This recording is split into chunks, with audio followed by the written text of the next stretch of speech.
9 ذی الحجہ کے روزے کی فضیلت. کیا یوم عرفہ کا روزہ رکھنا کسی حدیث سے ثابت ہے؟ نیز عرفہ کا ایک روزہ سنت ہے یا دو؟ حبیب خان سعودی عرب سے. صحیح حدیث میں ہے کہ عرفہ کا ایک روزہ اگلے اور پچھلے سال کے ایک سال کے گناہوں کا کفارہ ہے. تو بہت بڑی فضیلت ہے. اور صحیح حدیث سے 9 ذی الحجہ کا روزہ ثابت ہے. اس میں 2 نہیں ملانا سنت ہے. کوئی ملا لے تو کوئی غلط بھی نہیں ہے، بلکہ پورا ہی 9 دنوں تک روزے رکھ لے تو بہت اچھی بات ہے. لیکن جیسے محرم میں ہم کرتے ہیں نا 9-10 محرم یا 10-11 محرم، تو ایسا ذی الحجہ میں نہیں ہے. صرف ایک روزہ بھی رکھ لیں گے 9 تاریخ کا تو سنت ادا ہو جائے گی. کیا 9 ذی الحجہ کا روزہ سعودیہ کے حساب سے ہوگا؟ 9 ذی الحجہ کا روزہ سعودیہ کے حساب سے رکھیں یا پاکستان کی 9 تاریخ کے حساب سے؟ شمائلہ صاحبہ کراچی سے. دیکھیں جتنی بھی عبادتیں جن کا کسی دن یا وقت سے تعلق ہے وہ اسی ملک کے وقت کے حساب سے ہوں گی. ہماری عید الفطر ہمارے چاند کے حساب سے، ہماری عصر کی نماز یہاں جب عصر کا وقت داخل ہوگا، ہمارے ایام نہر جب یہاں 10 ذی الحجہ ہوگی، تو یہ کیسے ممکن ہے کہ ہمارا عرفہ ان کے حساب سے ہو؟ تو ہمارا عرفہ جو ہمارے یوم عرفہ کے حساب سے ہوگا 9 تاریخ کو. تو اب جن ملکوں میں 12 گھنٹے کا فرق ہے تو وہاں تو عرفہ کا دن ہی داخل نہیں ہوگا، حالانکہ سعودی عرب میں عرفہ کا دن شروع ہو چکا ہوگا، وہاں تو رات ہوگی. تو اس لیے جو 9 تاریخ کی فضیلت ہے نا وہ اس ملک کے حساب سے جب 9 ذی الحجہ ہوگی. تو اس لیے کیونکہ جتنی بھی عبادتیں ہیں نا جن کا کوئی وقت کے ساتھ تعلق ہے تو وقت ان کے لیے ظرف یا معیار ہوتا ہے. یہ فقہ کی اصطلاح ہے. تو ظرف یا معیار یعنی سبب ہوتا ہے ان کے لیے. تو جب وہ سبب پایا جائے گا تو عبادت متوجہ ہوگی. تو سبب جس ملک میں جو تاریخ ہے وہی اس کا سبب ہے.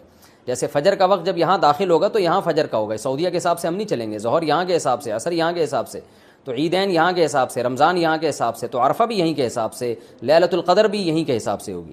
ہر چیز یہیں کے حساب سے ہوگی. پھر 9 ذی الحجہ کے روزے کی فضیلت. کیا یوم عرفہ کا روزہ رکھنا کسی حدیث سے ثابت ہے؟ نیز عرفہ کا ایک روزہ رکھنا سنت ہے یا 2؟ حبیب خان سعودی عرب سے. جی صحیح حدیث سے ثابت ہے عرفہ کا روزہ.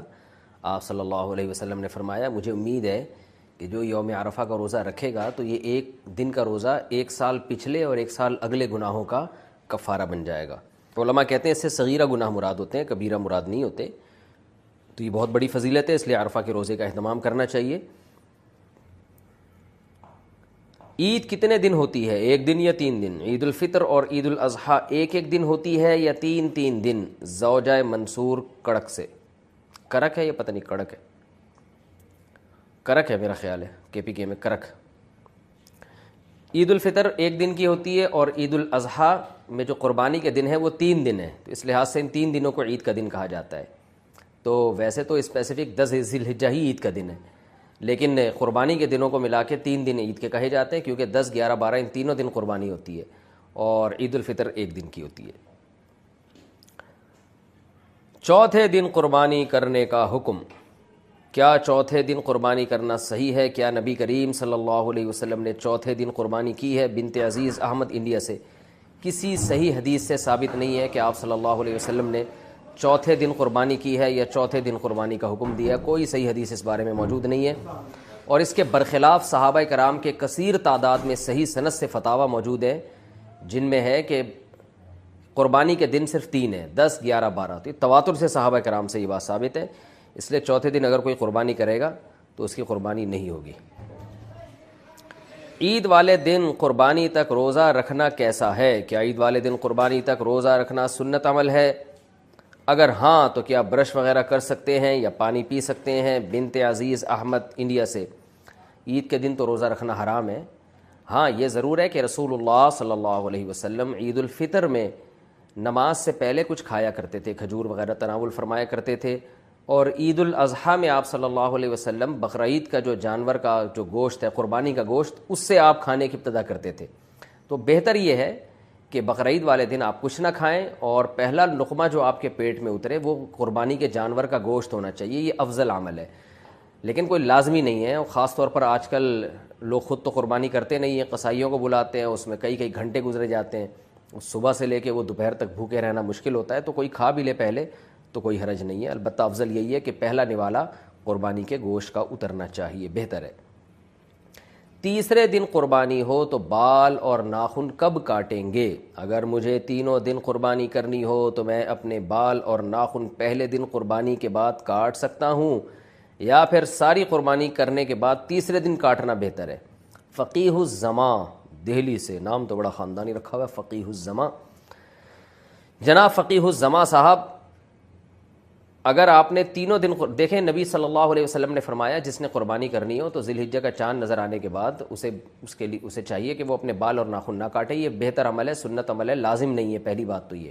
اور سنت بھی اس کے لیے جس کے بال اور ناخن بہت زیادہ بڑھ نہ چکے ہوں، اس کے لیے بہت زیادہ ناخن اور بال بڑھ چکے ہیں پھر تو کاٹنا واجب ہے۔ تو اگر آپ نے چاند رات سے پہلے بال ناخن کاٹ لیے، بہت زیادہ نہیں بڑھے ہوئے، تو افضل یہی ہے کہ قربانی کر کے کاٹیں۔ تو جب آپ پہلی قربانی کر لیں گے تو اس کے بعد، کیونکہ حدیث کے جو الفاظ ہیں وہ یہی ہے کہ جو قربانی کرے تو پھر اس کے بعد، تو جب آپ پہلی قربانی کر لیں گے تو پھر یہ سنت پوری ہو جائے گی، تیسرے دن تک انتظار ضروری نہیں ہے اس کے لیے۔ نماز عید سے پہلے قربانی کا حکم، کیا عید کی نماز سے پہلے قربانی جائز ہے؟ اگر کسی کو علم نہ ہو اور اس نے قربانی کر دی تو اس کے بارے میں کیا حکم ہے؟ ہدایت اللہ کشمیر سے۔ نبی صلی اللہ علیہ وسلم کے دور میں صحابی رسول نے عید کی نماز سے پہلے قربانی کر دی تھی، تو آپ نے فرمایا کہ صرف تمہارے لیے یہ کافی ہے، آئندہ کوئی بھی عید کی نماز سے پہلے اگر قربانی کرے گا تو اس کی قربانی ادا نہیں ہوگی۔ تو ان صحابی کی یہ خصوصیت تھی، تو نماز سے پہلے اگر کسی نے قربانی کر دی ہے تو قربانی ادا نہیں ہوتی۔ یہ حکم شہر کا ہے۔ گاؤں دیہات جہاں عید کی نمازیں ہوتی نہیں ہیں وہاں صبح صادق کے بعد بھی قربانی کی جا سکتی ہے۔ البتہ شہر میں کسی بھی جگہ عید کی نماز ہو گئی ہو اور آپ نے قربانی کر دی تو قربانی ہو جائے گی۔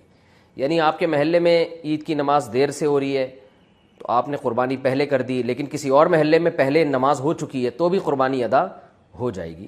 تو اس لیے عید کی نماز تو شہروں میں بعض جگہوں پہ بہت جلدی ہو جاتی ہے، تو آپ تحقیق کر لیں، اگر کسی نے عید کی نماز یعنی پورے شہر میں کہیں نماز ہو چکی تھی اس کے بعد قربانی کی ہے تو بھی قربانی ادا ہو گئی ہے اس کی۔